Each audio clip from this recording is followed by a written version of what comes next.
Hello, my name is Anne Hawley. I'm a trustee of Save Venice and the Director Emerita of the Isabella Stewart Gardner Museum in Boston.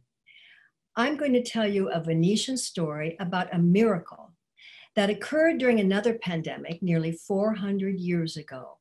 It was the year 1630, and the Black Plague was ravaging the city of Venice, killing many of its inhabitants. 1/3 of the residents died, nearly 50,000 people. But there was a little area of Venice, a neighborhood called the Corte Nova. In English, that means New Court, in the Castello region in Venice, where everyone was spared and no one died. This miracle became a legend in Venice that is told to this day. To get to the Corte Nova, you had to walk through a little passageway called the Sotoportego di Corte Nova. Here it is, you can see it, but in entering it, you came to the Cala Zorzi. Cala is a little street, means little street, and Cala Zorzi was named after the Zorzi family of Venice, who had a dogia in the 1400s, and who more recently, Marino Zorzi, was the librarian of the city of Venice. So they've been here a long time.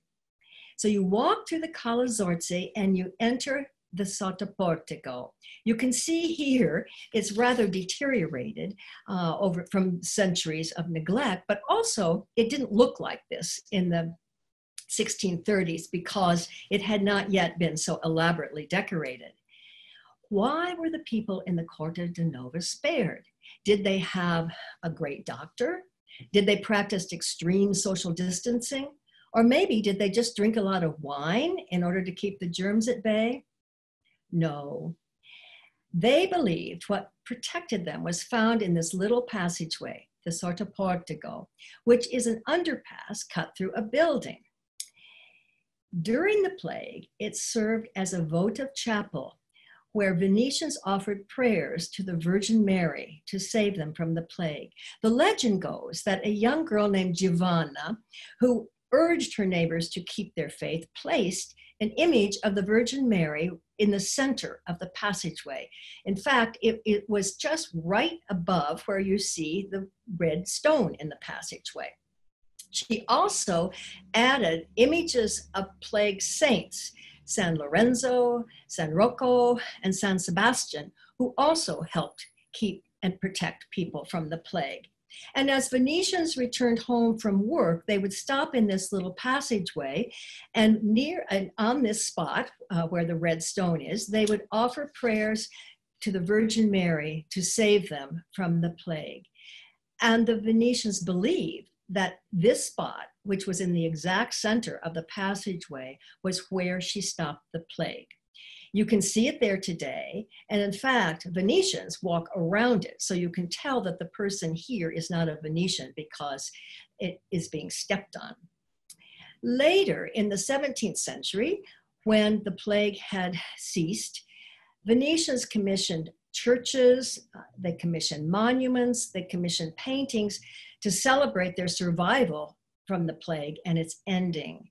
And it was during this time that Venetians commissioned 4 votive paintings for the Sotoportego and also decorated it elaborately with the coffered ceiling and the walls and the gilding.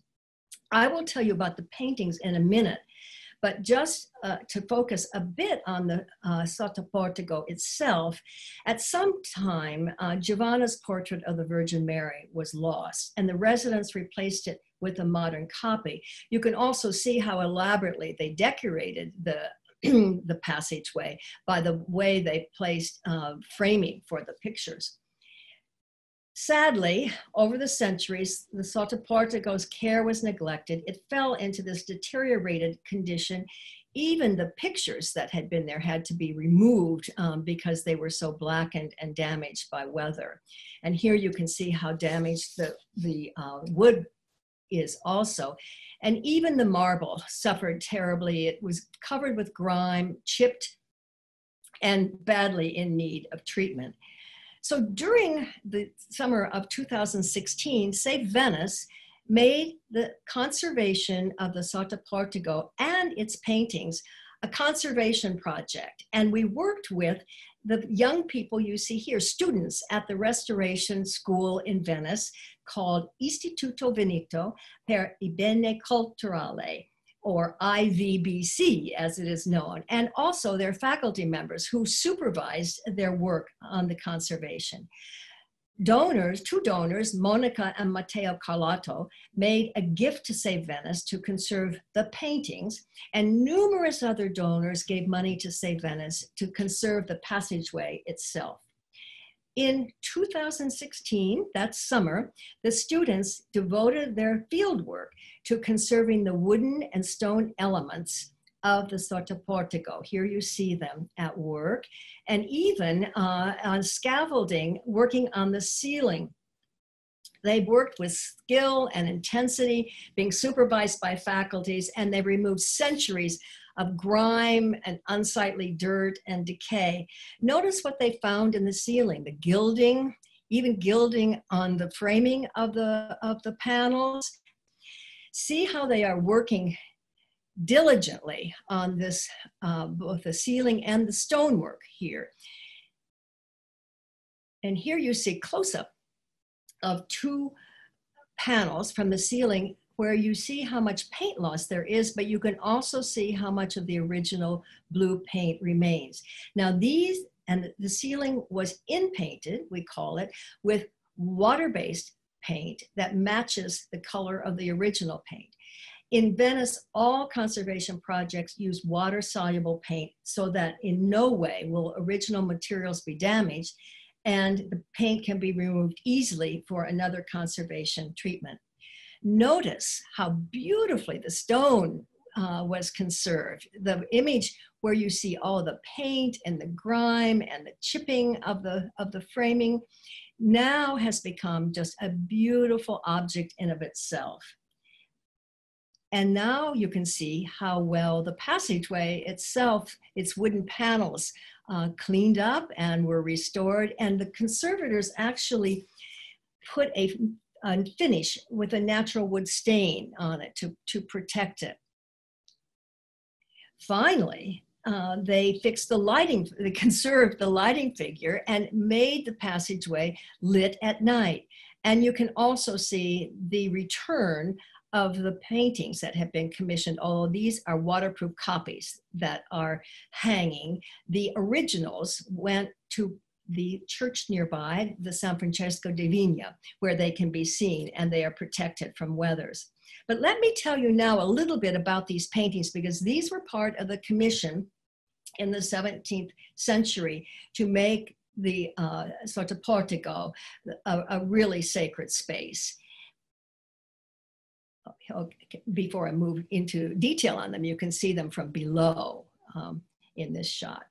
Now here we are in the conservation laboratory of the school, and you see two conservators working on them after they have recovered the grime from the surface. You can see on the left in this image how dark and blackened it was. That was centuries of varnish, of grime that had covered the surface, so it's actually unreadable. And here you see the entire picture now cleaned and restored. And this first painting is called Venice Enthroned, Consulting Doctors During the Plague. Often Venetian artists portrayed Venice as a beautiful ruling woman. And so here we see Venice as being enthroned, consulting doctors. The second commission showed Venetians praying to an image in the background of Mary and the Virgin with saints. And you can even recognize some of the faces here in the painting and the little putti in front.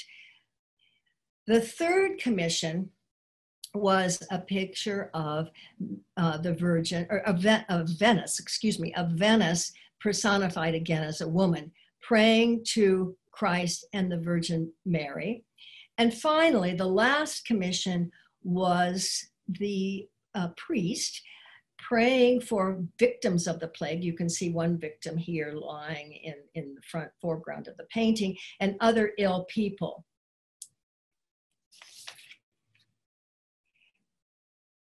And now you see the entire, well, the upper part of the Sotoportego conserved and beautifully done, and the paintings hanging in their original place.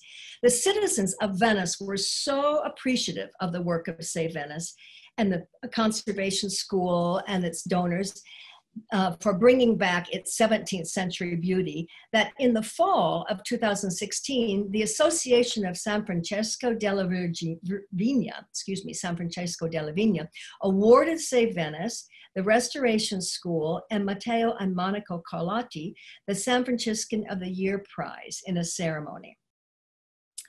I should also point out that the conservation process treated the inscription over the entryway to the Sotoportego. And let me read it to you, because we even conserved the middle part of this so it was readable again. And Venetians have written in, and I'm translating, "Most saintly Virgin Mary, Our Lady of Good Health, who repeatedly kept the inhabitants of this Corte de Nova safe from ever-menacing death in the years 1630-31, 1545-55, and from the bombs of our enemies in the years 1917-18, please accept their grateful prayers and the prayers of the entire church community. We faithfully implore you to please extend your protection to all your devoted souls." During the time of the 2020 pandemic, the Sotoportego remains a votive chapel where prayers can be offered to the Virgin Mary. And to our knowledge, in this pandemic, no one has died in the Corte de Nova. Save Venice hopes that you have your special pandemic protection working for you, whether it is medical, social, spiritual, or maybe all three. Thank you.